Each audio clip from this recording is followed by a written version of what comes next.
bucket for the back, and you'd be able to lift it.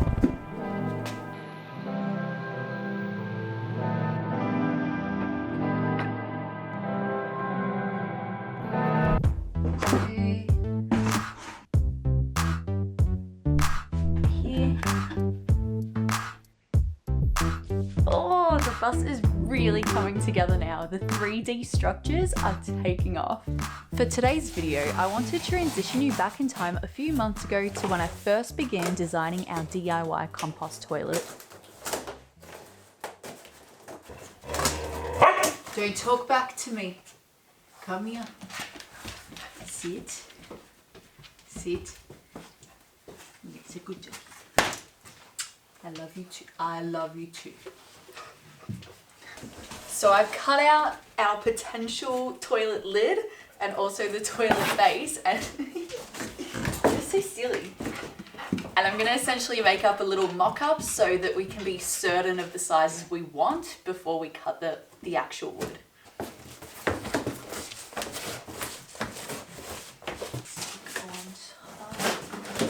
It all began with a template and lots of experimenting, and since today I am finally putting the final piece together, I want to bring you on the journey from idea to execution.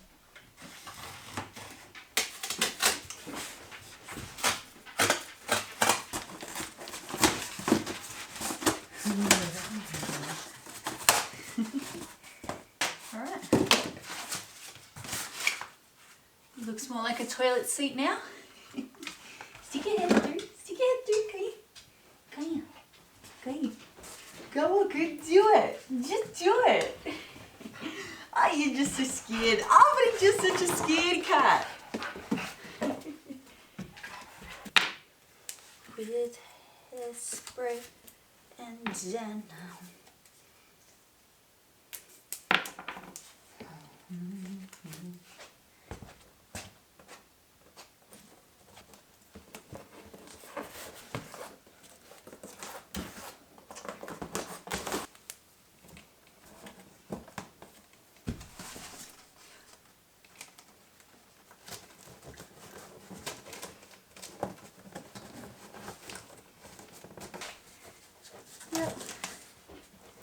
There'll be a storage compartment at the back, but we're not worried about that right now.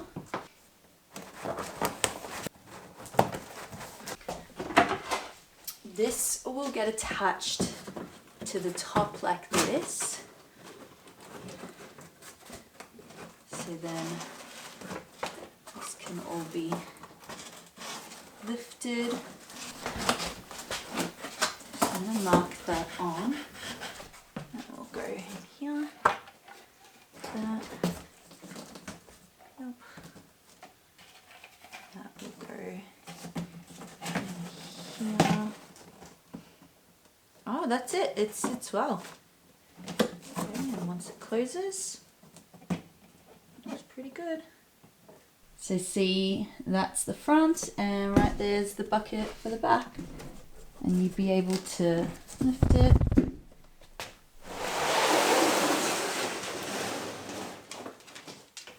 I think that's awesome.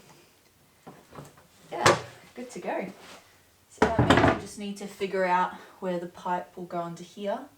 Right down is pretty much here. Yeah, well, you've got it here right now. Oh, that's good. So we want it to be over. Yeah, here, right here.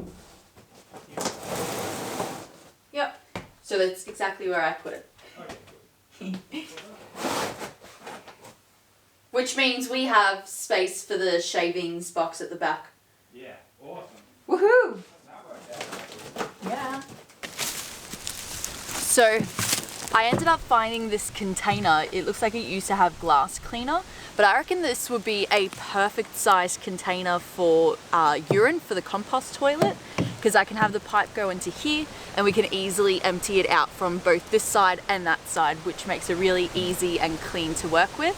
And right now I have our sawdust stored in here, which that's not going to be its permanent position, but this container could probably be quite good for the poo portion of the compost toilet. It's tall, it's skinny, it can hold a lot, And if we get 2 of these side by side, that could fit the space really nicely, but also allow us to compost twice as opposed to in just one big container, making it easier to carry after. The lid can also easily be jigsawed to have a pipe go into it. So yeah, this might be the way to go, but I'll keep researching and figuring it out. I have really made a conscious choice to try find all the materials for this toilet on our property. From scrap wood to old containers, even the chicken feeder will be reused in this project.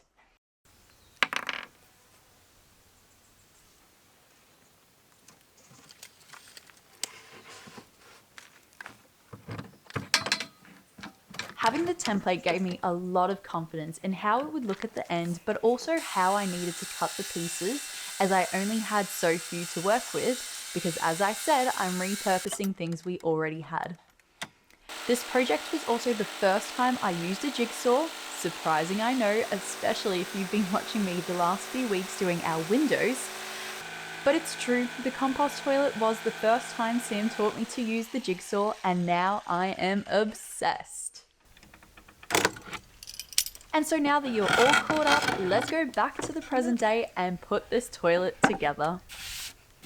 It has been quite a journey to work out what we're doing with our compost toilet. At the end of the day, it can be really simple with just having a bucket for all of the fecal matter and the composting side of things, and then a bucket for the urine. And I think I've gathered everything that I need so far. I did also find some attachments, like piping attachments for the different containers that I think could work. This is definitely a Sam sort of question to figure out if it does or not, but they look like they're the right size. So at this point, I feel pretty confident to just kind of start and get it going. I honestly think that our compost toilet is going to go through a couple of stages.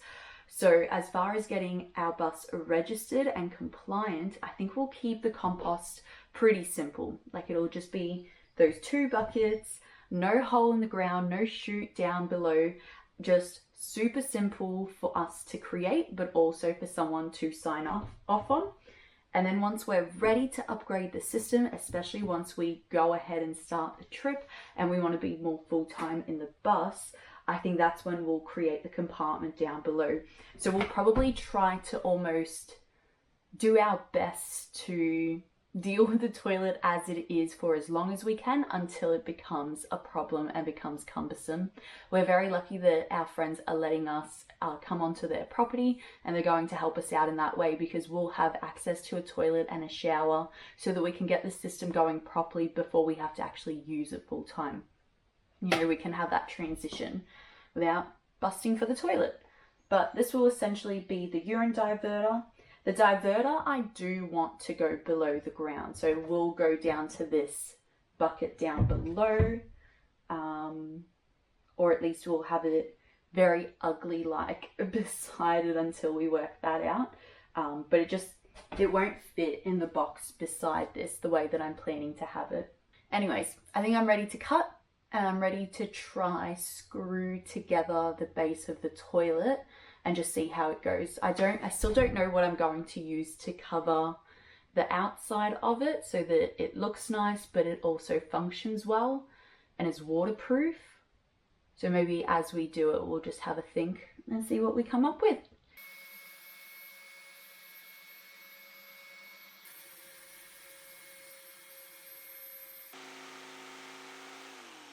I don't know why, but this project has felt quite overwhelming and I've been quite apprehensive about a lot of parts, and yet it seems so simple.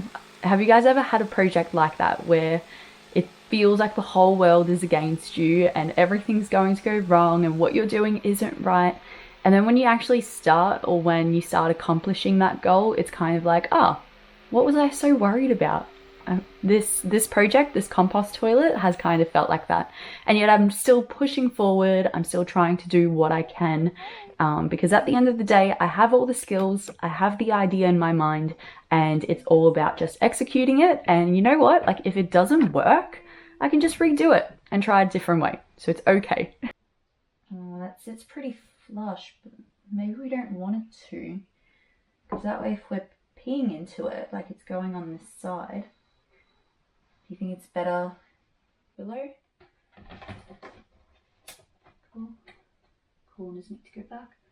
Yep, that looks good. Plenty of space at the back, lots of aiming room at the front. Should have cut my seam allowance. Didn't I learn anything while sewing? So these were the slats from our second bed inside, like our guest bed.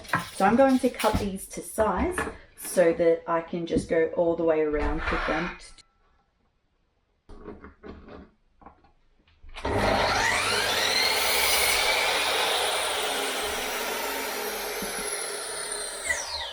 Fun fact, I did woodworking in high school as one of my electives, and it was one of my favorite subjects, one of my favorite teachers as well. Although back then, I feel like I had the boys do everything for me. And now it feels so good to be able to do this myself. It's really empowering to tackle a project and take something like this on. And Sam's been so amazing to allow me to do that, and he's been really hands off with this especially, so it feels like my project and my accomplishment. Of course, I still ask him for advice, I still welcome his help and his input, but overall, like this is really thrilling to be able to do this as a woman. I feel like I've held off doing a lot of projects like this before the homestead, and it's so empowering knowing that I have a great man that will be there to help me if I want it, but I can do this myself. And it's not hard, and it's not scary once I try. It's a good feeling. I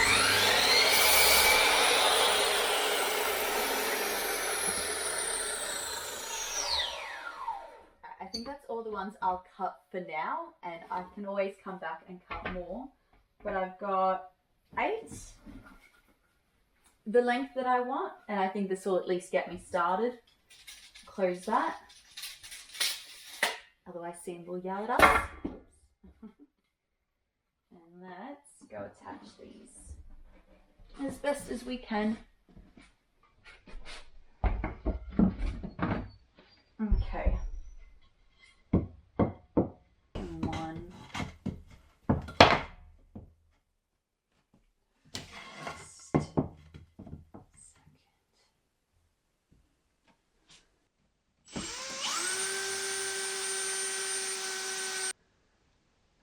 It's supposed to be able to open. So what does that mean? I can, hold on. That needs to open somehow. So all of these need to be attached to the one at the bottom. So I realized that it's not the top that I want to be screwing into, it's the bottom that attaches to the top eventually, because that way I can actually open the lid, which is the whole point. So that's okay, we've practiced, and now we are ready to go. Felt pretty sturdy, which is good.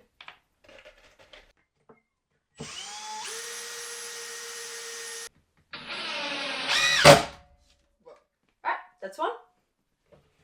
This is roughly where the diverter will sit at the top, which is really helpful, so that I can put my next bit on.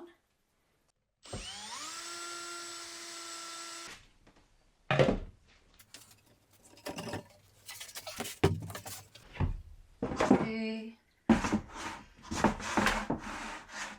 Looks good. Oh my god, this is so exciting. This is our toilet. That's crazy. I've built it. Even crazier. Alright. So this is to go here.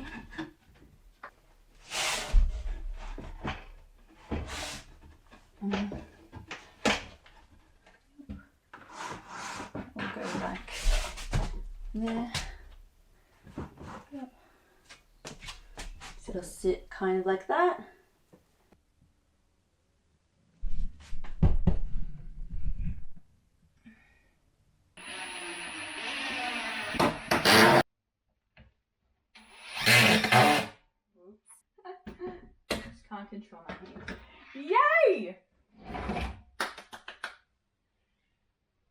That's it, it's done. It's done. So that would be like a compartment for toilet paper. So let's say like we'll come into the toilet, there'll be a wall there, but we'll be able to like, you know, kind of grab the toilet rolls out of there. Yeah. So I think the next steps for this is going to be to reinforce all of these bars because they can't just be loose at the top. That'll probably be just a matter of cutting some wood to go across these different sections. We need to add in the hinge at the back so that we can actually open the lid up, drill in the urine diverter, and then find a way to connect it to this bottle, which I think those are the two plugs that we're going to need. Whether we temporarily store this urine bucket in the back over there, as long as we give ourselves a way to get it out, or if we want to install this beneath, we'll need to drill a hole in the right place. And then we need to figure out how far from the wall it's going to be so that we can actually put it into the right place and measure it out, cut it out, and be able to build that box at the back. But yeah, I mean, and of course, fix the toilet seat to the actual wood below as well. I think we need to get some hardware for that.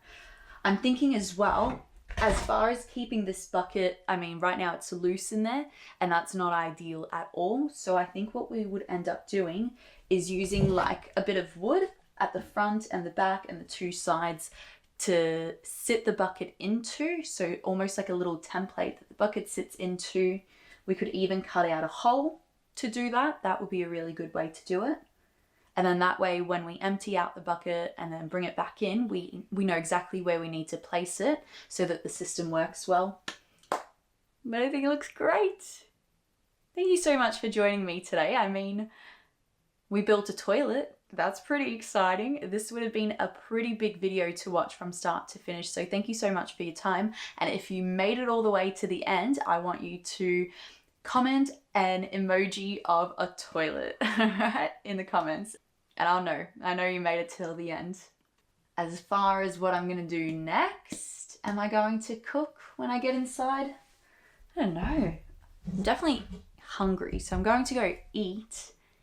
I had hoped to make pasta today, but I think I might leave that for another day and perhaps today just do something a bit easier. I'll have a think. Oh, the bus is really coming together now. The 3D structures are taking off. Yeah, I definitely don't feel up to cooking anything. I've just spent a couple of hours editing some of those Vlogmas videos that you've been seeing the last few days. And I just don't have it in me to cook something today.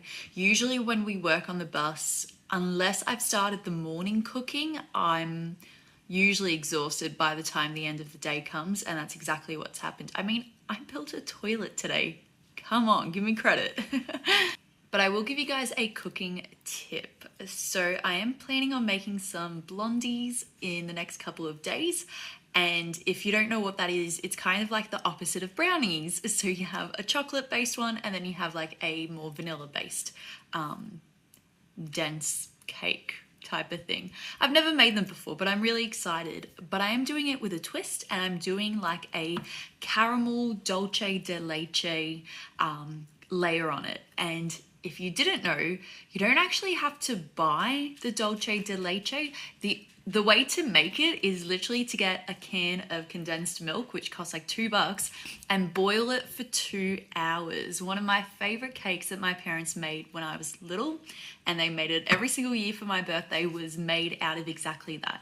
They would boil it for 2 hours, mix it with the same amount of butter, and it was just absolutely divine. I mean, it's one of the most unhealthiest things you could ever eat, but trust me, do it and you will eat it by the spoonful. You can mix it through your ice cream, you can put it into your baked goods.